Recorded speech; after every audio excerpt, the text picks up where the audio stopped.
walk through what I think needs to be an expanded definition of literacy from functional literacy through. And then what I'm going to do is end up with this idea of critical media literacy. I'm going to show a little chunk of the film that was mentioned that came out from the Media Education Foundation, just kind of get an idea of how that kind of critique works.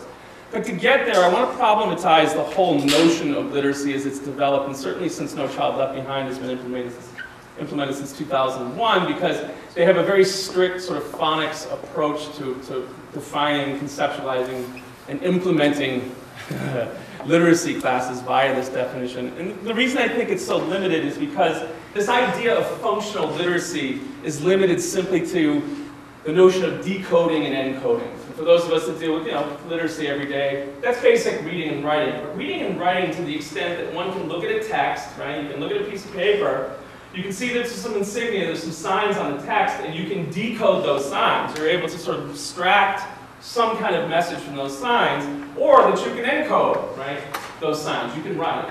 Now, if that's functional literacy, which I think it is, I think that's the basic definition of functional literacy, the question really is that enough? Once a person acquires those skills, is that enough to call that person literate? And my answer, I think that's a rhetorical question, my answer is absolutely no. And let's use a basic example. Cruising up here today, I saw a bumper sticker on the back of the car. Actually, I saw two. One I really liked. The other one was disturbing, but you'll find out ideologically where I'm situated, given which one I was mobilized by towards liking and not liking. The one I'm going to use, it had the peace sign on it, right? And it said, the footprint of the American chicken. And I thought, all right, cool. If these, these triple chin, I shouldn't call them triple chins. I've turned into a triple chin because I've been ball and chain to a computer for the last 15 years. But these guys and their cronies down in DC, right, put these little pieces together and say, well, literacy is an easy thing. All you need to do is know how to decode and encode. And I'm looking at this bumper sticker thinking, it requires a hell of a lot more to understand what this simple little statement is saying. I mean, what else do I need to have to read that bumper sticker? Beyond decoding and encoding. By the way, these folks are always saying, we need to get back to the basics. It's like we've never left the basics. That's part and parcel of the problem is. No one I know, as radical as they go, thinks that we shouldn't be getting back to the basics in the sense that we shouldn't be embracing functional literacy. What I'm saying is we need to expand it. What do I need to expand to read that bumper sticker? Yeah, you're going to need some knowledge of current events, totally. So you're not only going to need functional literacy, you're going to need what we refer to as cultural literacy. You need some background knowledge, right? You need some common associations of information that's been circulated that allow you to read into this apparently simple statement. What kind of current events would I need to know? Like the difference between like the opinions in the country, like that was one opinion based in the war, the Iraq obviously, I'm pretty sure that's what they're referring to. Yep, sure. Some people want peace, some people want to continue doing that, and each side has their reasons for that. Totally, exactly. So that cultural grounding tells me that you can't have some sense of universal literacy via decoding and encoding, some technique or abstract sort of exercise. Literacy is always grounded in some kind of historical, institutional, cultural context. That's the only way to get the meaning from it. The meaning of that bumper sticker is not coming via osmosis or lifting up a rock or dropping out of the sky. It's inscribed through a social process that we're all part and parcel of. But you need to be socialized, apprenticed into that space to start to extract not the sign situation, right? That's arbitrary, but that cultural understanding, those current events. So suddenly it's like I need to know something about what's going on in the Persian Gulf. More specifically, what's going on in Iraq. But it's interesting that they use the peace sign. Again, the peace sign, sort of looks like the footprint of the American chicken that they're saying. Why the peace sign? What else do I need? Why do I think they use the peace sign? You need sort of a historical understanding of the battle that's gone on since Vietnam. Totally. The right and the left. Totally. We're pulling from Vietnam, where the peace sign came out of, unless of course you believe the Heineken commercial that basically said of some hippie, it was supposed to be Woodstock looking for 2 fresh Heinies, right? That could be one cultural context, again, spectacle, diverting you away from the historical specificities through which we can understand, if we're literate, right, what the peace sign is and how it's emerged. What are the historical specificities through which it's emerged? How do we then combine generational forces to see how it's now being misused as what's happening in Iraq? Now, again, ideologically, where you situate yourself in this, you brought up many sides of it. isn't really what's relevant at this point. What's relevant for me is what it's going to require for you to read that bumper sticker, right? So we need a sense of history. We need cultural literacy in terms of associations. We need a sense of history. I also connect the word footprint with the ecological footprint. Sure, totally. So in terms of, unless you've been watching the Weather Channel just in the last 48 hours, Right. you might not have any acknowledgement or no knowledge Totally. about what the word footprint means. Yeah, totally, absolutely. And environmental stuff, again, moving out of the 60s, the environmental movement, we know these neoliberals in DC can't stand that stuff. Right. Because they want government off the backs, which again, you need serious literacy to read into, because they really want the government on the backs. They really want, in the name of deregulation, to regulate in their interests. Otherwise, something like NAFTA wouldn't be 980 pages. If it's a North American free trade agreement, it should be no pages. It should be free trade. Go to Canada, get your drugs. Go to Mexico, get whatever you want. No, what it really is, again, which would require the third step of literacy, what I'm calling critical literacy. It would require of us the ability to not only understand the knowledge that exists, right, the discourses that are in place, but to be able to critically read into those discourses, to get the values and beliefs, the historical specificities within, this is what's key, not universal structuralist notions of literacy, but post-structural notions of literacy through which we start to identify the power relationships that shape that knowledge and get that knowledge circulated throughout society so that we consume it in socializing agencies, whether it's the family, houses of faith, community organizations, or where most of us work, educational institutions. These are major agencies of socialization. These aren't neutral places. People say, oh, they're neutral and democratic places. It's like, you can't be neutral and democratic. Democratic's an ideological position, right? They're not. They're cultural institutions. And what these institutions, I think, need to be doing is embracing a more critical notion of literacy, right? And I don't mean sort of critical thinking along the lines of abstraction, mathematical equations, and so on. I mean ideological analysis. The ability to read the values and beliefs that are embedded in the knowledge that we wield. Not just to recognize the knowledge, but to start to recognize where that knowledge comes from, right? So now we've got functional literacy, cultural literacy, and critical literacy, right? But the key then to ask the question is, well, where these agencies of socialization, right? These sort of houses of cultural production and reproduction, what are the key agencies in that place? And for me, the media is such an important sort of mechanism for being able to circulate information these days in what we're calling a postmodern world, where we're saturated by images and messages. And so for me, this notion of critical pedagogy, of critical literacy, needs to also have connected to it a component of critical media literacy. That the media is not simply reflective of some reality that exists out there. It's not simply expressing it as if, oh, I just wanted to tell this story because it made me feel good. And it's also pedagogical. It's radically formative. It's telling us an enormous amount about the world around us. The problem is most of us aren't aware of it, which is where this film goes. What I try to do with the film is say, you know what? When we're watching TV, especially entertainment television, we need to take that entertainment more seriously.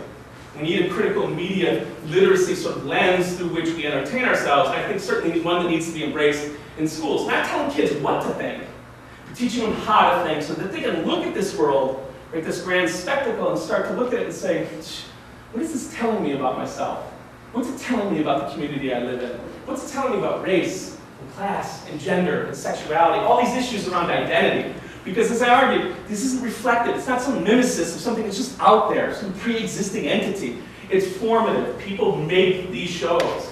There are human beings that have been socialized, that are ideologically oriented, that make these shows. And so what I want to do with this is show that, you know what, we need to take our entertainment more seriously. If we're going to redefine literacy in the 21st century, it needs to be a combination, that articulation of functional, cultural, critical, and media literacy.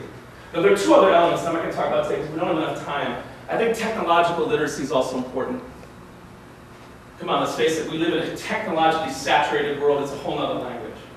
You know, I mean, I can ask a 7th grader or a 7-year-old, and they're going to know 10 times more than I do about how to run these programs, how to run your iPod. You know, I'm like a postmodern caveman. I can do, you know, Microsoft Word. Thank goodness they came up with the images. You know, okay, technological literacy is important. Methodological literacy is really important, and it often gets completely sort of relegated to the margins. Methodological literacy, if you really want to understand where those cultural representations come from, it's how they're generated, right? We're all in institutions of higher education, Greenfield Community College, right? We study, we're exposed to empirical work, right? Research.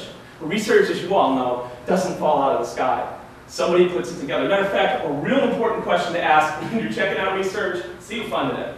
Do a little bit with your technological literacy, go online, and find out who funded it, because what you often find is those experts that we see on television all the time, whether it's Fox, right, Viacom, Disney, right, Time Warner, General Electric, I love it, these are liberal media. Well, not Fox, everybody knows this. The other ones are liberal. It's like these are massive transnational telecommunications corporations that have all kinds of vertical and horizontal relationships. There's nothing liberal about them. I mean, go read what Sumner Redstone and Viacom has to say about the world. These are really conservative, neoliberal characters. But again, you need the critical literacy, the technological literacy to go online, to start to read those cultures, see how they all start to go together. This is really, really important if we're going to make substantive change for the 21st century. That we need a population that's much more literate and able to read, as Paulo Freire argued, that social and political reality, that political power sort of set relationships and historical sensibilities around us, if we're going to participate in what's supposed to be a democracy, and we're selling ad nauseum to places that most people in this country can't point out on the map. And again, don't believe a word I say. Do your own research. Go ask people where Iraq is. Give them a map. I'm a librarian, so I think in terms of information literacy. And I Sure. wonder how you would understand that in this, in the broader discussion of all these different How would you define it? I define it as the ability to know when information is needed, Sure. to know where to look for it, how to use the tools that would help you get access to, whether it's a database Sure. or Google or whatever. And then how to, I think some of it incorporates these other literacies like critical literacy, how to use that information. Sure. Whether it's analyze it, synthesize it, use Sure. it in some way, whatever. It sounds, and correct me if I'm wrong, because again, we all need to reinvent these concepts for ourselves in terms of how we wield them. So if someone asks us, we have a sort of informed sense of how we use these lexical choices. But for me, it sounds like you're talking about technological literacy meets a little version of cultural literacy, definitely meets methodological literacy. That information literacy is sort of an amalgamation of those three. Technology obviously comes into play, as I'm sure you've seen libraries radically change in the last, 2 days. So yeah, that's a combination, which is part of the crime of this whole notion of redefining literacy, is that people say, well, no, first you need to teach the basics. Get to that, that's icing on the cake. Get to that later. It's like, there is no later. You don't take a 21-year-old adult and say, suddenly we're going to infuse you with these other elements that we consider to be important, but only at this particular juncture. It's like, for me, K through 12, right from the get-go, when kids are getting access to this, we should have not only a theoretical working definition of these variations of literacy, but in our practice, in some critical sense of praxis, that sort of play, where it's happening simultaneously. That, I think, is really important, rather than just get back to the ABCs and the phonics approach, rather than what whole language is sort of trying to bring in, of no, the cultural associations and the limits of whole language of, what about these other elements? So for me, these aren't, I don't conflate them, they're not the same thing. Their articulation comes together, right? They're not one and the same thing, but gosh, they're multiple interconnecting relationships that I think not only need to be understood, certainly in any semblance of democracy, but need to be embraced and encouraged in these agencies of socialization of schools. Libraries, maybe doing really important work. Librarians often get like distant off to the side. It's like, what your ability to be cultural workers and give access, there's huge power with that. But when people come in, do you work, I don't mean you, I mean the abstract you. I don't want to personalize this. Do you work in order to apprentice people into these skills? Because we're not biologically predisposed for them. We might be biologically predisposed as a species to be curious and to be creative. We couldn't survive without it, but not critical. That's an apprenticing process. We have the faculties for it, right? Neurophysiologically, we have the faculties for it. But we need people like you, like all of you, to be able to find ways, niches, spaces, and places to embrace this stuff and encourage it among students, regardless of what their age is. Yeah, and I would argue that there are elements of information literacy that are not embedded in other kinds of literacy that you describe. For example, knowing how information is organized. Sure. In a library. Sure. Or Totally. that sort of thing. So, and you know what that gets into too, in the sense, and this is why I said a little bit of cultural literacy. Context is everything. Right. Contingency is key. You're not born with universal literacy skills so that you can suddenly navigate the college library at Greenfield Community College. Come to UMass Boston, different context, different space. You might have some tools that you can use in the active sort of transfer process of I wonder if it works like this. And if it doesn't, you'll figure it out, or you'll have someone help you. But the bottom line is, those are culturally specific entities, and again, you're not born with that stuff. So this notion of just get back to you, everybody is literate in the same way, get back to the ABCs and you'll be fine, it's ludicrous. Because just as soon as I walk in this building, and I'm 43 years old and I've been in these institutions for a long time, I'm going to get lost. My first question, where's the bathroom? It's not because I'm having some synaptic problem or some material situations that got you give a point. It's like, you need to be apprenticed into this, and the literacy is always calling that into, or I should say, should always be calling that into question. Now, especially with this, because the media, again, is such, I mean, I would argue, given especially that young people watch so much more television than they do in terms of time on task and they spend it in classes, formal educational classes, that we need to take our entertainment far more seriously. Now, the film itself, as it takes up critical media literacy, is actually a 3-part series. I picked this part because I sort of already had the data for it, not realizing what I was getting into, because it was 4 years of blood, sweat, and tears. But I'm glad it's out and that it's done, and I'm happy that it's on, and working at NBF is great. But the first part, what I was really interested in is, how does news media represent the working class, represent labor, represent us? Right? That's the first one. The second one is, how does entertainment represent the working class, labor? Right? And the third one is, how does Hollywood film represent labor? Now, those 3 things, I don't think can be conflated. Again, there's those interpenetrating relationships with the 3 different animals, right? So we decided that the easiest one to take out at this point is entertainment television. And for me, one of the strategies was, I think, to get people to start to consider the possibility that the world doesn't work the way that they think it does, right? That tolerance of, yeah, maybe I've been taught some things that, maybe they're not true. Right? Maybe the bumper sticker is sending me in a direction that might not be true, which was the counter bumper sticker that I liked. The counter bumper sticker was, I'm trying to find a florist that can ship 2 bushes to Iraq. Now, you can see the ideological tension in there. Now, where you situate yourself, that's up for debate. That's what democracy is about. Debate, dialogue, dissent, not conformity and coercion, right? And those bumper stickers articulate that space. That's an important space. Again, I'm not trying to, this isn't supposed to be a pedagogy of imposition. I'm not trying to impose on you anything. You think for yourselves. But it's definitely a pedagogy of exposition. To expose my students, for example, my graduate students, to information, to get them to consider it, and to start to develop what you were talking about here with the tools, and those theoretical tools, the ability to theorize, the ability to start to make sense of the world around you. Not what's happening. That's just narrative, description, right? That's a form of literacy, but why it's happening. That's theory, that's theorizing. Why and how you think what happens. That's key to this process of critical literacy.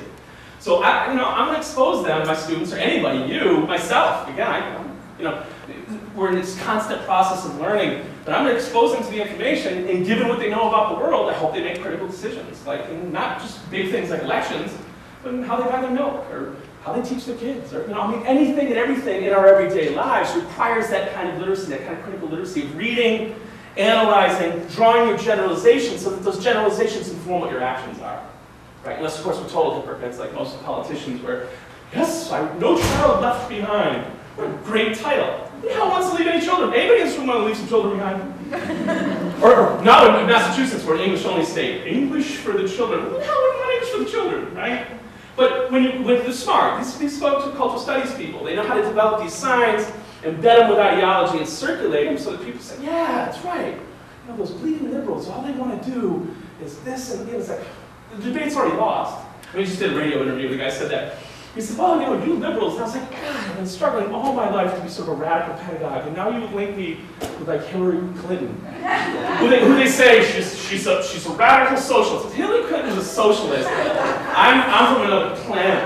And I don't think I'm extreme. I'm just trying to get people to think. I think that is presupposed in any notion of a participatory democracy. Should be presupposed in any notion of literacy, right? I don't think that's so crazy and loony and let's march up the street with my flag so I can turn you all into a bunch of raving Marxists, right? This is about simply the tools that you need to develop within what's supposed to be a free flow of information. K through 12 education is supposed to be about civic responsibility and civic mindedness. Then what are the very tools that you need to navigate that space? And I'm arguing you need a very sophisticated toolbox of literacy to do this. And unfortunately, as we're diverted away via television, which is more about spectacle and infotainment, than it really is about trying to understand who we are in the world and how we've come to that sense and how we navigate that space, it does exactly the opposite. It says, sit on your duff, and most of us do anyway because we're overworked and underpaid and underappreciated, especially teachers. So you're like, you want me to think some more? I just want to be passively entertained, please, for 20 seconds. And I totally understand that. There's nothing wrong with being entertained. The problem is, if entertainment is all we're about, right? If watching the Red Sox, which is done anyway, is all we're about, then there's something wrong. I watch the Red Sox. There's nothing wrong with that. It's to what degree has the literacy in your world been so diverted away that all you're looking for is pleasure and spectacle? These folks want you to have that kind of literacy. What's what I call dysfunctional literacy. They want you to have that because basically what that does is it moves you to the side and keeps you from getting involved in the very political process and the very dangerous questions they don't want you asking. All in the name of democracy. Remember, we're trying to democratize Iraq and the rest of the world. Of course, we're using fascist dictatorships to do it, and all these other countries that aren't democratic countries. Again, that requires the critical literacy, the cultural literacy we back up. So with this level of spectacle, I'm entertained by some of these shows that you can see. I think Doug Heffernan on The King Queen's a funny dude. That's not where the problem lies. The problem lies if that's the only image that you get of a working class identity, and it falls into an historical pattern since the advent of television of representing the working class as a bunch of buffoons.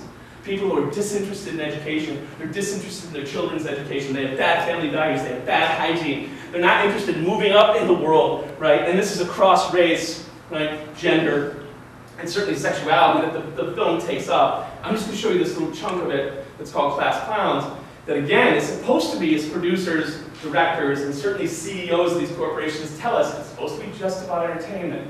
Chill out. Come on, get a giggle. There was one student told me, I gave this talk in this Catholic boys' school, and he said, come on, it's just Disney, for crying out loud, it's fun. You know, and I'm like, yeah, sure, that's okay, have fun, there's nothing wrong with having fun. But, as a pedagogical force, why is it that the story of Pocahontas, for example, it happens to be the one that's circulated that people can, young kids can express, is the Disney version.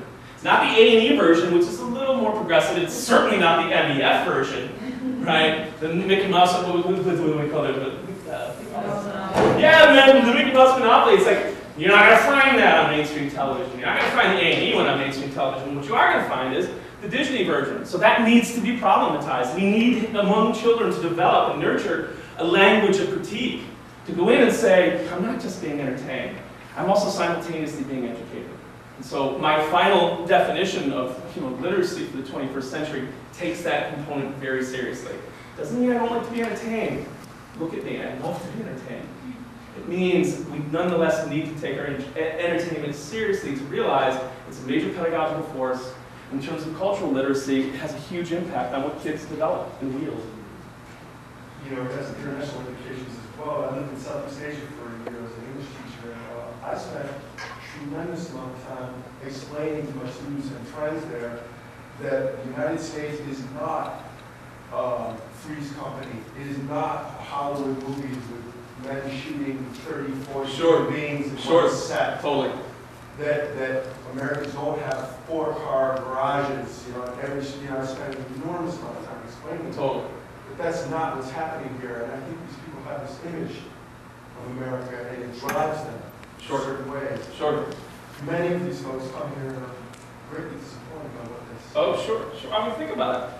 There's 38 million people in this country that live in poverty. Right? The poverty threshold is about $10,217.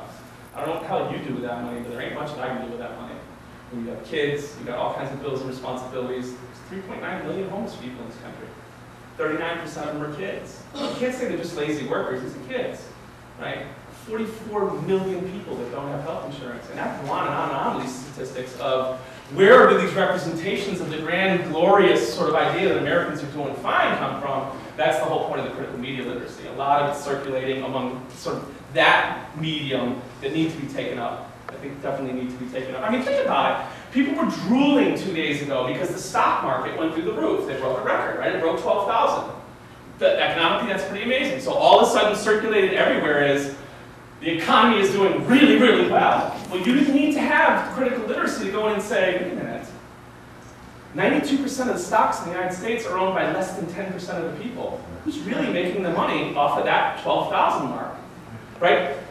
90% of political contributions come from less than 1% of the population of this country. Who's really going to circulate the message of what is grand and glorious around here? Because the bottom line is, the United States is $8.3 trillion in debt.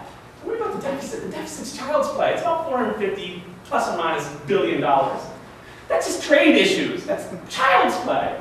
Debt, what we owe, $8.3 trillion. This current administration has borrowed more money than all of the other presidents combined to support what they're calling downsize the government and the old fiscal responsibility that Republicans always embrace. Now, the Democrats belong to the same party. They're also a big business party. Don't get me wrong here. Bill Clinton was a moderate Republican. All the big decisions that he made were all important decisions, I should say, that he made were big business decisions. NAFTA, sort of drug enforcement, the 1996 Telecommunications Act, the 1996 Welfare Act. That's why he can hang with Bush Sr. now. They're really not that far apart. Such a limited ideological spectrum. They want to make it seem like the Democrats and Republicans, they just don't get along. I was listening to Karl Rove last night on TV. Those Democrats, it's like, give us real circulation of real issues like that $8.3 trillion, which, by the way, these guys can't stand the commies.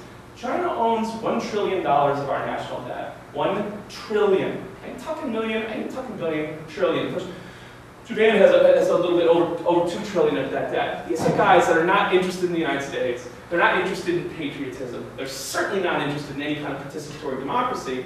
But again, to have youth understand that so they can situate themselves within this grander politic, I'm arguing they need a more sophisticated sense of literacy than simply giving functional literacy, again, basic decoding and encoding, and all this goes away. All the isms, racism, sexism, homophobia, classism, linguicism, xenophobia, all this stuff magically disappears. You know why? Because you can decode the phonics card. And by the way, do your research, again, methodological literacy, do your research on who controls the education industrial complex. It's a $600 billion a year complex. And you start to look at Harcourt Brace, Pearson, McGraw-Hill, right? McGraw-Hill is buddy-buddy. They've been buddy-buddies with the Bush family since the 30s. They used to vacation together down in Florida in this very exclusive, I'm sure it was, I'm sure there were soldiers at the gates, you know, neighborhood. Well, look at McGraw-Hill. He was the first guy in the White House when George W. Bush, right, Jr., was in office. The first day, Harold McGraw-Hill comes on in. They've had an incredibly profound relationship because McGraw-Hill has, in large part, a monopoly on a multi-billion-dollar business in the United States to sell us crappy materials, crappy assessment. None of this has been proved, right? In this grand accountability and efficiency, we need more accountability. These corporations are not held accountable for the things that they're selling us. It's a really interesting form of class warfare. Take tax money, buy private stuff, call it public, it's crappy education, so people come out with crappy skills, then you blame them for those crappy skills, so you can relegate them to crappy jobs and pay them minimum wage, which is $5.15. Back to the poverty threshold. I'm no mathematician. 40 hours a week at $5.15, you're about $200 over the poverty threshold. Now, who's there within the representational force of going, what these are not hard-working people. These are lazy people. These are people that get what they deserve. You know why? Because all they want is sort of self-pleasure, sit on their duffs. That's what the working class is. Disarticulated, completely, scripted, completely outside of the fact that, you know, wages have been stagnant since the mid-1970s, right? Productivity is up, hugely so, right?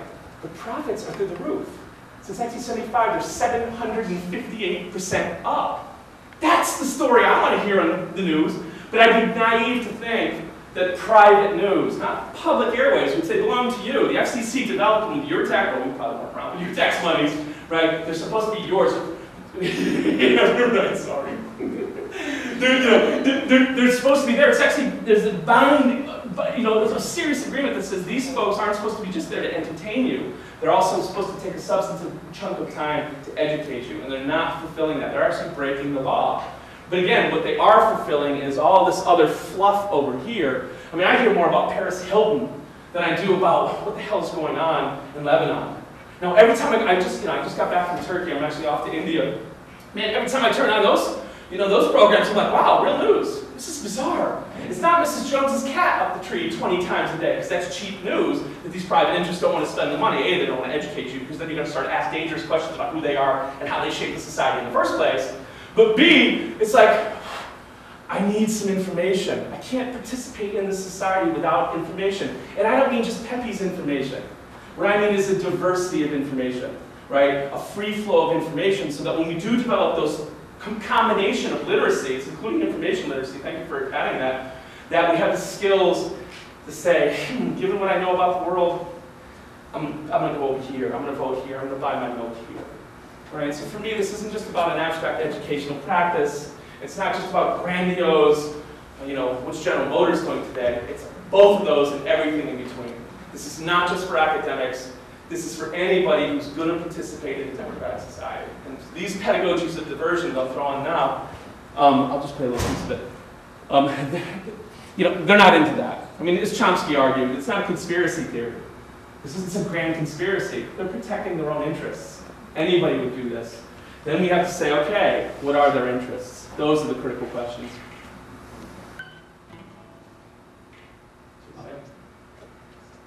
In order to reinforce its middle-class ideology, television must account for the members of the working class who haven't made it.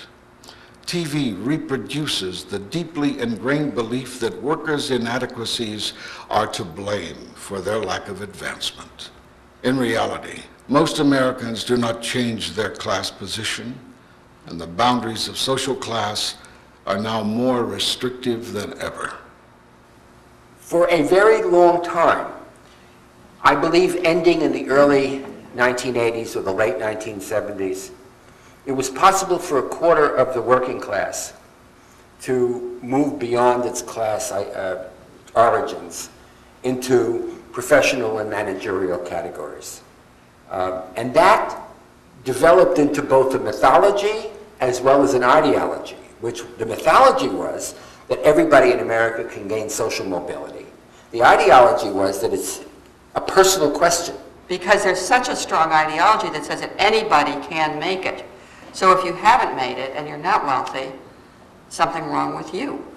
And so the idea that we are who we are because of what we have done, I think is so limited. It's not completely wrong that people are individuals and have responsibility and have possibilities and potential. But that's limited and constrained and influenced by the social circumstances in which we grow up.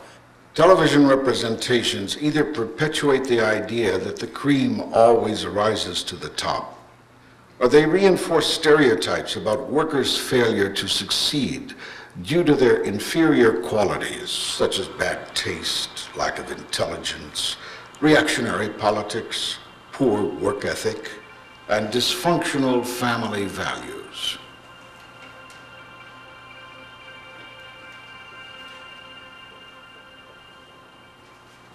One of the flaws that's supposedly characteristic of the working class, that's widely circulated in popular culture. Of course, TV plays an important role in that circulation. It pertains to taste, lifestyle, and leisure. And the stereotypical image that we get is a bunch of slobs sitting around on some cheesy couch. They're drinking beer, preferably brown bottle or canned beer, staring at the tube. They love junk culture, and we don't get this sense that they're deserving of the finer things in life. They wouldn't appreciate them anyway. Can't try to save money by not having the right beer. You can skip having medical insurance, you can buy everything you own at a swap meet, but the right beer is what makes living like this possible. This is something that I think is expressed through the idea of taste. It's something that you either have or you don't. Well, no one either has it or they don't. Everybody acquires it. I mean, if you are, a lower income person, you're not going to be buying microbrew beers. You're going to be more likely to be buying something like Budweiser or even a cheaper brand. You may not be getting artisan bread from the local bakery. You may be getting Wonder Bread or something like that. That has to do with economics. Being working class seems kind of like a lifestyle choice where people, like pink flamingos and tacky furniture in their house and don't have much taste. Just trying to give your family a little culture. Bet if I shoved it in a Hot Pocket and smothered it in Velveeta, the four of you would be out back wrestling over it. Because if people choose to have lower incomes when class in reality, is powerfully structured by social forces. When they do try to move out of this space and hobnob with the middle and upper classes, it's made really laughable because they're so awkward in this new environment.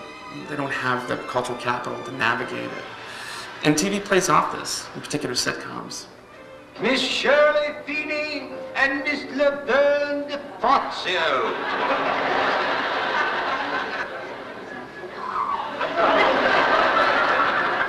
Do we tip this guy on the way out?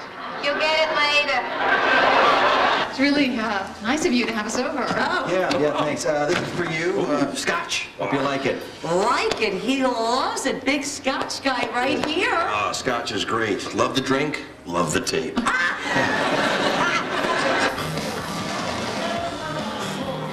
So, what do you think of the new joint? I don't get all this eyeball stuff. What are they supposed to represent? Eyeballs? It's Pomo.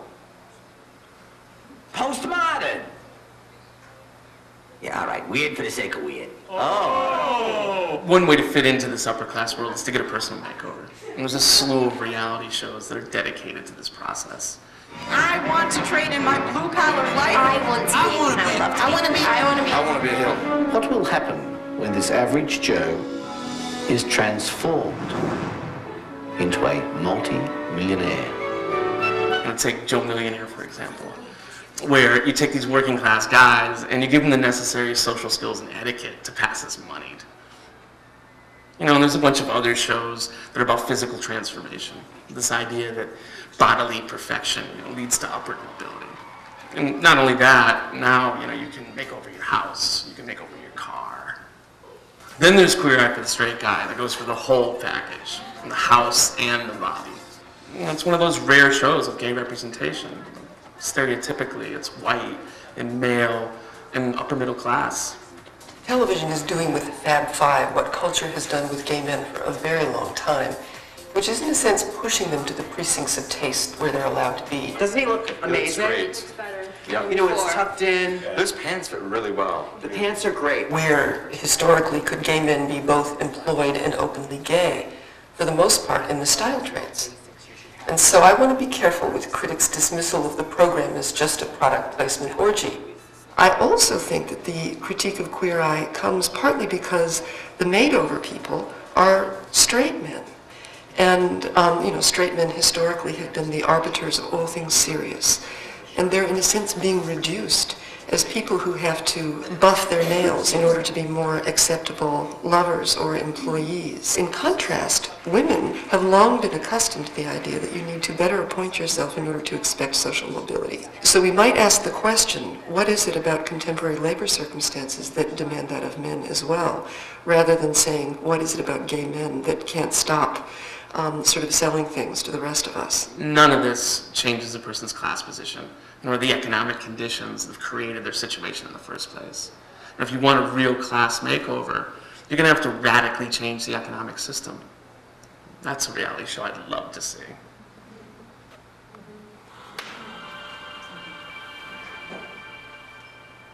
Another debilitating characteristic of this group of people, according to the stereotype, is that working class men lack intelligence. One day they're going to look back and realize how stupid their father is. Or more likely, they'll have my genes and be so stupid they won't even realize it. It's obvious they weren't good students. They often fumble the language. And a lot of basic stuff just goes right over their heads. It's got to be a doctor. That's what they call a MD. What does that stand for? Mr. Doctor, I reckon. The classic character of the lovable but laughable buffoon that's still very much with us today is played by Jackie Gleason in The Honeymooners. And the character of Ralph Cramden. He's this city bus driver who hates his job. He's loud and blustery, and he's always coming up with these harebrained schemes. And the real joke is, we know that he's not that smart. And he has this sidekick, Ed Norton, who's this dim-witted but lovable, happy-go-lucky sewer worker. I'm telling you, if pizzas were manhole covers, the sewer would be a paradise. These class clowns get reproduced in the 1960s with the Flintstones. Even though it's set back in the Stone Age, Fred's the direct descendant of Ralph Cramden, and Barney's definitely the son of Ed Norton. And what follows is a whole parade of dumb working class guys. Stupidity is the brunt of the joke. What do you do? I run CBS. Ah, CBS, nice. My wife shops there. In fact, she just picked up a couple 12-packs of Charmin, saved a bundle. The Honeymooners was also an important prototype for a particular gender dynamic. Because these guys are so lacking in common sense, and the wives are obviously smarter, it's the women who end up ruling the roost. Now you listen to me, Ralph. You are not going bowling. I gotta go, Alice. I promised the guys. The guys? What about me, Ralph? What about your job? What about our future? And so what we end up with is a reversal of traditional gender roles, where these guys are essentially incapable of taking their place at the head of the household. I just gambled away my paycheck, that's all. You lost that too? Rodney, we don't have money to gamble. I know, that's why I was trying to get it back. Rodney, we agreed that you were going to use that paycheck to pay off our property taxes. Trina, I have a problem. You do not have a problem. I have a problem. I'm married to an idiot. Open up for comments and questions. Let me make one quick comment about the beer thing. One thing that's really troubling is that the political stuff that's been attached to the co-opting, if you will, of the product by groups like Budweiser, for example. Budweiser is commonly associated with conservative right-wing politics and blah, blah, blah. It just adds something to the... Oh, sure. I mean, we were talking earlier about the Coors family. I mean, they have these commercials, you know, working class guys drinking the Coors beer. And it's like, everybody knows what Otto, anybody who does the critical literacy and methodological research and find library to look into Otto Coors. I mean, the dude was a fascist. He had the right name. He hated blacks. He couldn't stand working class people. He didn't mind him slogging in the factory to get the suds out. But to circulate the representation that everybody's satisfied, and by the way, it's a nice elixir to get them passive in the sense of, yeah, man, my life's good because I get to swill beer. But the class element there is really important too. You're not going to put Coors in a green bottle. That's that arbitrary sign, that color carries a heck of a lot of class weight in terms of who drinks green bottle beer, who drinks wine. I think a lot to pay attention to this crazy divide on who cares about the environment. Sure. And that classic jobs of the environments, and you know, I do this exercise where I brainstorm or, you know, stereotype environmentalists. And Right. You get the upper white, middle class, you know, granola eating, Birkenstock wearing. Sure. Trust fund baby. Sure, oh yeah. You know, the whole thing, and then we break it down and we talk about the environment who's really impacted by the current situation of our environment. So Totally. I don't know if you know. And that's an excellent example of critical literacy, what we were talking about, of using that element also to bring it all sort of into picture to see why are they putting these signs together. Yeah. And why is sort of the Democrat now considered the latte drinking, you know, pink panty wearing, and by the way, probably French, right? You know, they're very, again, these are cultural workers. They know how to bring these signs together to circulate them and get people to disconnect from who the real enemy is. That's, I mean, Antonio Gramsci was onto this when he died under fascism, right, in prison with the notion of hegemony. You don't necessarily have to have a gun to somebody's head. We do that too. But you need to control the psyche. You need to control the imagination. You need to control public memory so that you actually get people through that kind of circulation to consent to their own exploitation and subordination. That's brilliant, because you don't do it necessarily with physical force. You do it with ideology. I mean, that's why Goering, when he said, he said, you know, when I hear the word culture, I reach for my gun. Because the Nazi Germany knew how this worked. I mean, Goebbels was obviously is well known for his propaganda industry. They knew how dangerous culture is. Culture is primary, and we need to take that up. But your example is a perfect one of critical literacy, of saying, yeah, we need functional literacy, we need cultural literacy, we need the background information, right? We need these other forms, technological, information, methodological, but that critical component is the one that is most frequently pulled out of the equation. And I think that's not random, that's strategic. You don't want a bunch of young kids asking really critical questions about the very people whose position of power is going to be subverted once they realize that Birkenstock environmental nonsense that they construct, not that Birkenstocks are nonsense, you don't want to go into representation, is just that, it's neoliberal nonsense. I'll end on this, because I just read this piece where, they just hook up with the environmental point, where they were talking about, yes, but the natural wetlands have actually been increased by this new woman that they put in charge. You do a little bit of information work, and you find out, you know how it's been increased? How have the wetlands in this country been increased? It's pretty dramatic. They've redefined the definition of a wetland. Totally. To include golf course ponds, dysfunctional swamps, and this one's the real kicker, swimming pools. How is that possible? Critical literacy is really important for the 21st century. Thanks for coming, I really appreciate it.